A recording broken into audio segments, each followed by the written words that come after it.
The goal for today is to talk about why our memories sometimes fail us. We're already, I think, familiar with the fact that when we retrieve a memory, we are piecing it back together, we're reconstructing it in a way that can make it very prone to error. Our memories do not work like, we're not seeing a perfect recording back of the event that we actually experienced. So we refer to these memory errors generally as the seven sins of memory. So, the first sin that we're going to talk about is transience. Now, we've already learned about transience because we've talked an awful lot about the forgetting curve. So, we know that our memory decays over time. We know that our memory is impermanent. Transience is the impermanence of our long term memory. So, what happens is memories that are stored in our long term memory gradually will fade and decay over time. You all are going through actually a very important process right now as teenagers called synaptic pruning, where any connections that are unused, any memories that you're not using are being pruned away, are being lost. This is just like a kind of a one of the hallmarks of brain development during the teenage years.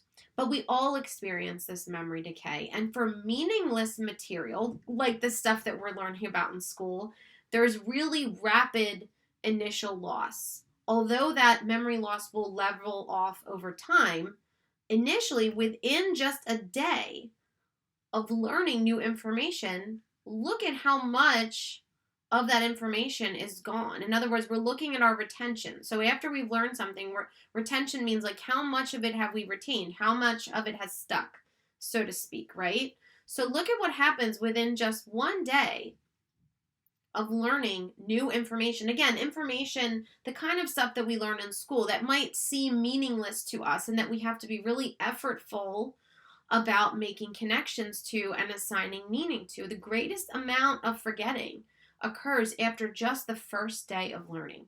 And I've said since the beginning of the year, the forgetting curve is steep. We lose so much of it right away, but then you'll see it kind of levels off over time. All right, so that not all of it is gone. In other words, we're not losing it at the same rate as we are within the first day or two. The forgetting is going to level off.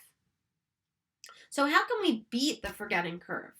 This is showing you what happens once you've first learned something after the first day, but then look at what happens just by reviewing it, right? Reviewing it on that first day, the first night that you've learned it, reviewing it a couple of days later, reviewing it a couple of days after that. Look at how much you can improve your retention just by spacing out your practice or spacing out your studying. So ways that we can beat the forgetting curve are by using spaced practice. I mean, I've been saying it all year, but science shows us it's important that right after we've learned something, we keep a lid on it by reviewing it. What do I mean by reviewing it? Using elaborative rehearsal. Taking that new information and connecting it to things that you already know, coming up with concrete examples and applications, frequently quizzing yourself. That's why we take so many practice quizzes in this class, because retrieval practice is another really great way of beating the forgetting curve. Explaining the information, teaching it to someone else can help us. And also using dual coding, which is when we pair words with visuals. So these are some really useful learning strategies that we could use to beat the forgetting curve, or, to beat this transience or this memory decay that will happen over time. And I just realized I forgot to mention Ebbinghaus. It's known as the Ebbinghaus forgetting curve because Ebbinghaus is the researcher who did the research in discovering this curve. And, it's kind of weird. My little mnemonic for remembering that when I first had to learn this, Ebbinghaus is kind of a long name. So I would just picture the name Ebbinghaus like in the shape of the curve. In the shape of the curve, like Ebbinghaus coming all the way down in a really steep curve.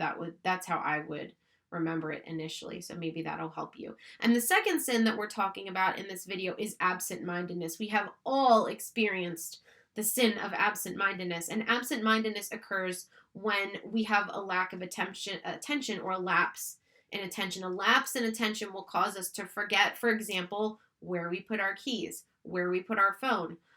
When we do things out of routine. Remember, we learned about the basal ganglia, right? We learned about the brain's autopilot and how so much of what we do on an unconscious level.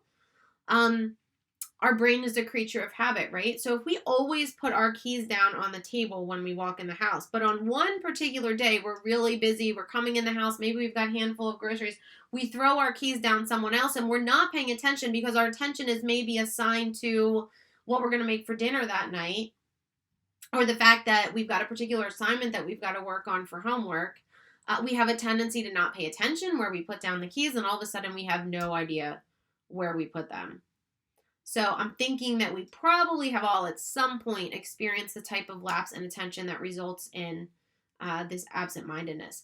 Think about also the fact that we've learned about selective attention, right? And the fact that our attention is so limited. So again, if our mind shifts to thinking about that assignment we've got to do at the exact moment that we're putting down our phone, we're not going to remember where we put down our phone because of the lack of attention.